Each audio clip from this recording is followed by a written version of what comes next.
The Sickness Unto Death by Soren Kierkegaard. B. Despair is sin. Sin is this: before God, or with the conception of God, to be in despair at not willing to be oneself, or in despair at willing to be oneself. It was a very just sort to which the older dogmatic frequently recurred, whereas a later dogmatic so often censored it for the lack of understanding and the proper sense of its meaning. It was a very just sort, although sometimes a wrong application was made of it, the sort that what makes sin so frightful is that it is before God. From this, the theologians proved the eternity of hell punishment. Subsequently, they became shrewder and said, sin is sin. Sin is not greater because it is against God or before God. Strange! For even the jurists talk about qualified crimes and extenuating circumstances.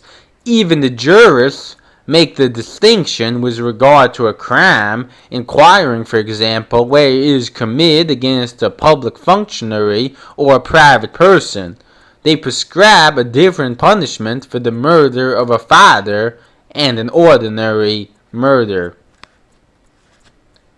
There was much truth in the idea which an earlier dogmatic theology so often resorted, but which later that failed to understand or have any feelings for it so often objected to, that there was much truth in this idea, even though it has occasionally been misused, that what made sin so terrible was its being before God. From this, people proved the eternity of hell's punishment, and then later became cleverer and said sin is none of the worse for being against or before God. Strange, even lawyers talk of aggravated crimes. Even lawyers distinguish between crimes committed against public officials and private citizens, prescribe different punishments for parricide and ordinary murder.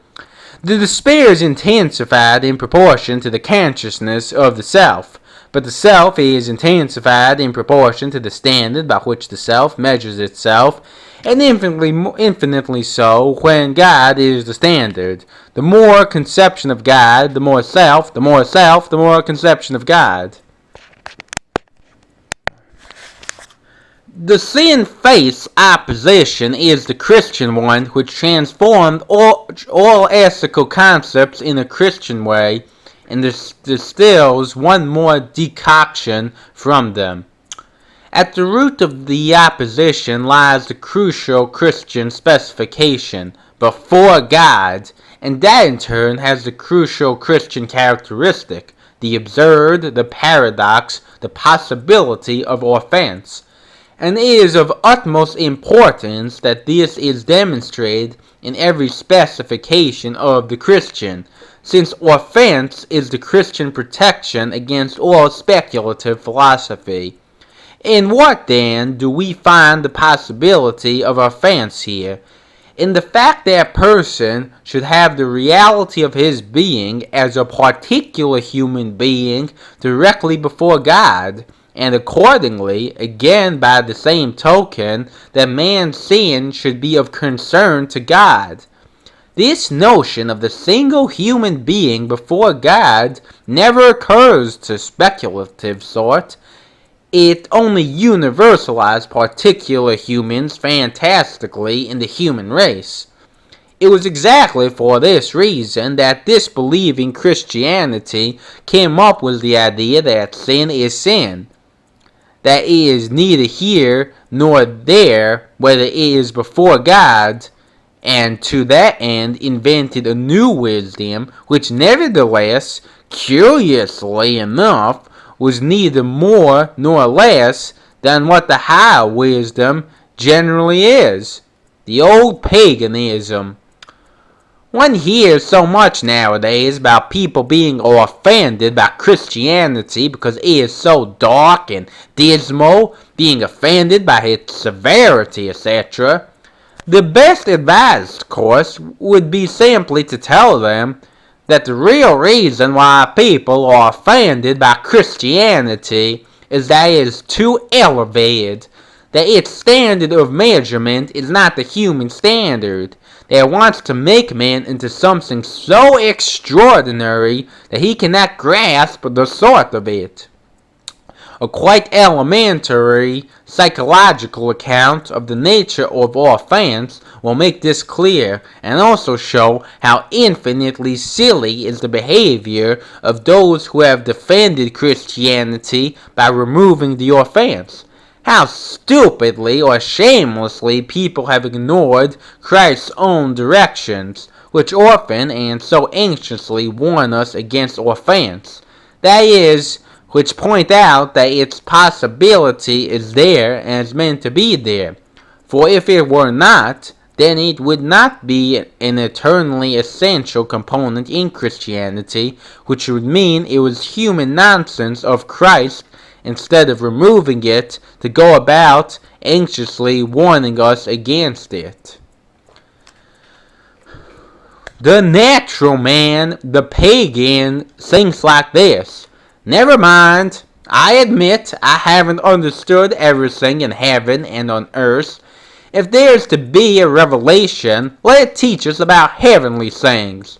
But that there should be a revelation to explain what sin is, that's the most ridiculous thing I've ever heard.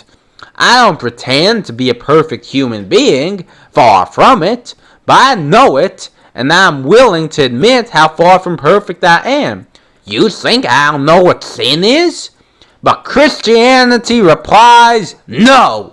That is where you know least of all how far from perfect you are and what sin is. Sin is having been taught by a revelation from God what sin is before God, in despair not to want to be oneself, or in despair to want to be oneself. The account of despair in Part 1 pointed continually to an escalation. The expression of this escalation was partly a heightening in consciousness of the self, partly an arousal from passivity to conscious action. Together, both expressions form, in turn, the expression of the fact that this despair comes not from the outside but from the inside, and it also becomes proportionally more and more affirmative. But according to the proposed definition of sin, the self, infinitely heightened by the concept of God, belongs to sin, and so in turn does the greatest possible consciousness of sin as an act. That is what is meant by saying that sin is affirmative. What is affirmative is precisely the fact that it is before God. Furthermore, specifying sin as an affirmative involves the possibility of offense in a quite different sense, namely as the paradox. For the paradox results from the doctrine of the atonement. Christianity proceeds first to set up sin so firmly as an affirmative position that human understanding can never comprehend it. And then the same doctrine undertakes to remove this affirmative position in a way that human understanding can never comprehend. Speculative philosophy, which talks itself out of the paradox, lops a little from both sides and has an easier time. It makes sin not quite so positive, and yet cannot swallow the idea that sin should be entirely forgotten. But here too, Christianity, which is the first discoverer of the paradoxes, is as paradoxical as possible. It is as though it were working against its own ends by setting up sin so firmly as an affirmative position that now it seems perfectly impossible to remove it. And then this very Christianity wants, with the atonement, to remove it so completely that it is as though drowned in the ocean.